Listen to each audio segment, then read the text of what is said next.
because we took a strong action for a different reason. So they were reciprocating it. Day after Iran's strike on Kuwait, reports suggest Trump acknowledges growing risks facing U.S. troops across the Middle East.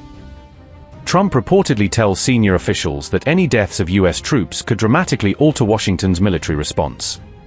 U.S. military planners remain cautious about restarting a broader conflict despite continued pressure on American assets and allies.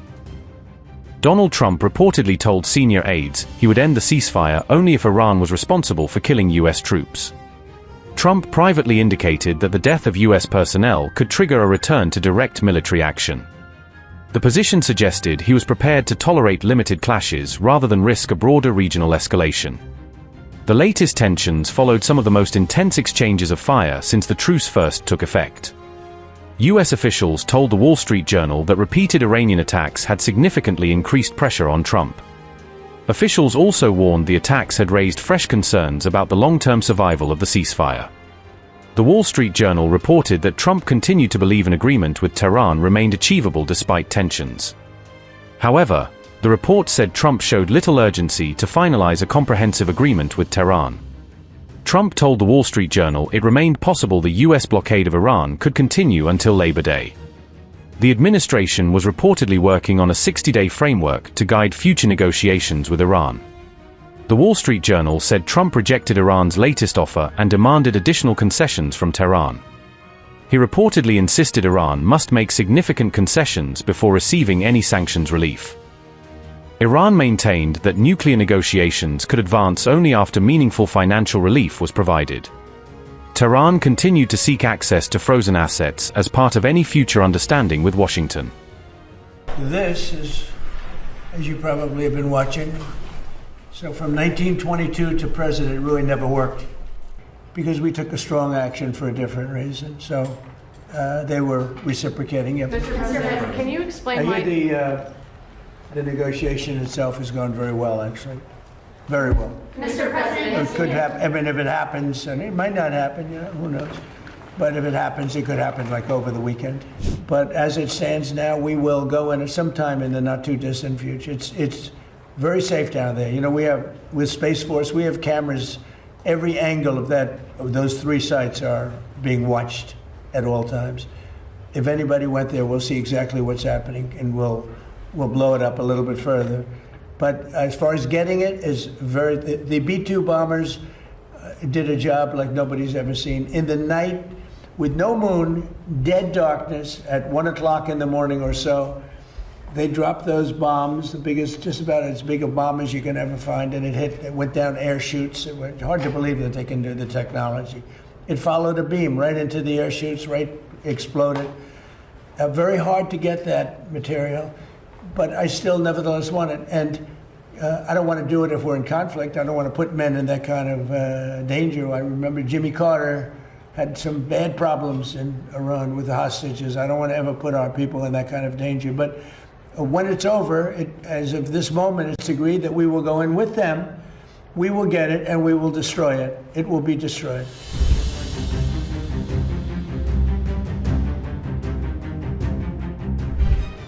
The Iranian Navy says that on June 3rd it targeted the command and control systems aboard a U.S. destroyer, striking at what it describes as the ship's brain in Gulf waters. Tehran insists the strike was a direct response to what it calls aggressive U.S. measures against Iranian commercial shipping, accusing Washington of harassment at sea.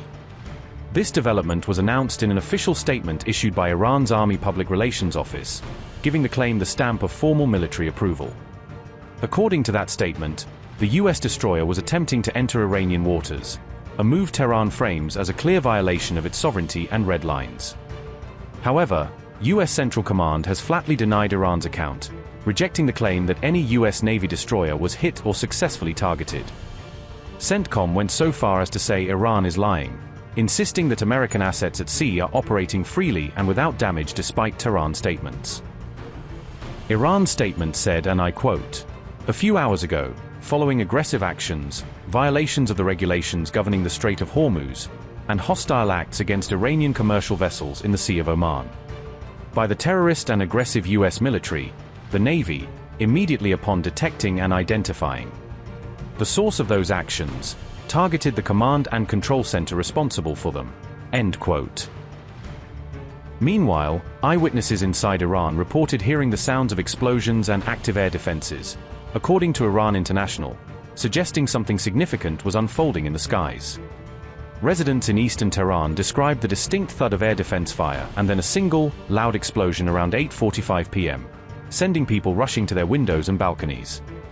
Similar air defense sounds were reported from Karaj and Urmia, while blasts were heard near Bojnord Airport, pointing to a wider pattern of aerial activity across multiple Iranian cities.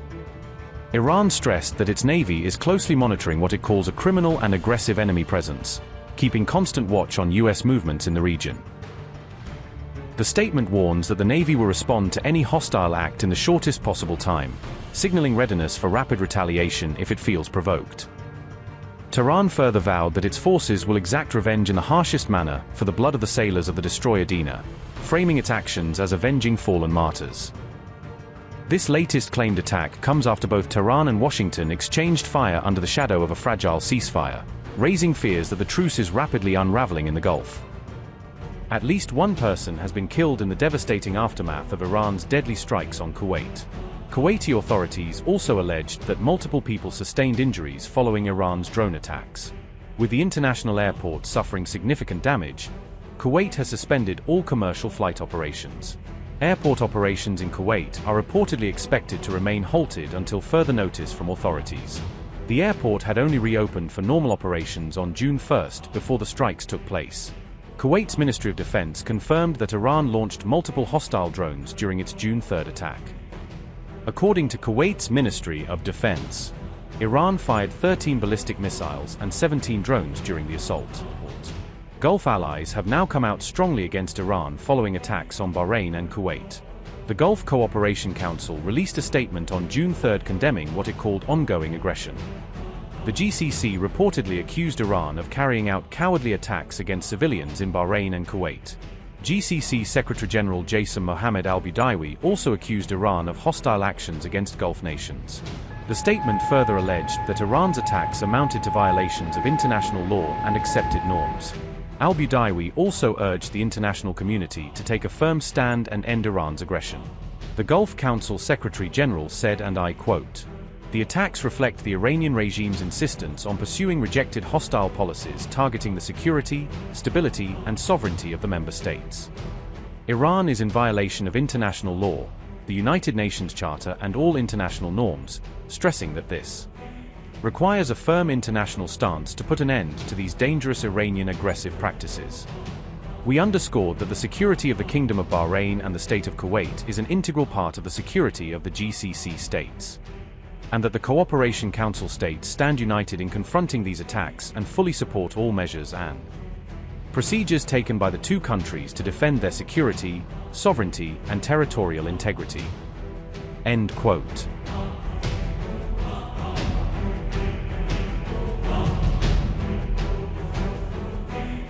On June 3rd, the United States and Iran exchanged missile strikes across the region despite a fragile ceasefire. American bases in Kuwait and Bahrain came under fire following U.S. self-defense strikes against Iran. Press TV's report said, and I quote, "Iran's IRGC announced that it struck a U.S. military airbase and the U.S. Fifth Fleet's headquarters with missiles and drones in retaliation for American attacks. The IRGC said a U.S. warplane first hit an Iranian tanker near the Strait of Hormuz late last night, causing engine room damage. In response, the IRGC targeted a U.S.-affiliated vessel named Panaya with naval missiles. After a subsequent U.S. strike on an IRGC telecom tower on Keshem Island, the IRGC Aerospace Force attacked a U.S. air and helicopter base in a regional country as well as the Fifth Fleet's command center. The IRGC warned that any violation of security in the Strait of Hormuz would bring a harsh price for the U.S. military, unquote. Iran has reportedly stopped communicating with mediators regarding a possible extension of the ceasefire. However, U.S. President Donald Trump rejected those claims and insisted that talks with Iran remain ongoing.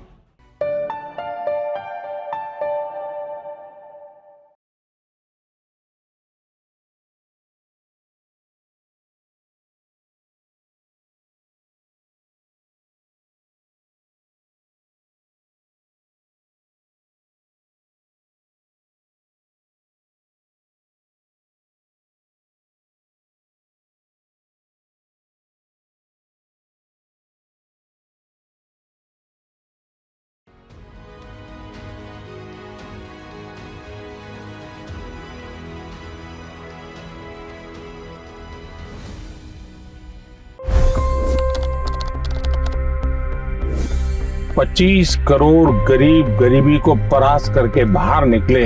For the good of our nation, let's work together and let's truly make America great again. The fastest news breaks. Requested PM saying that look, you will have to speak to Putin and to Zelensky.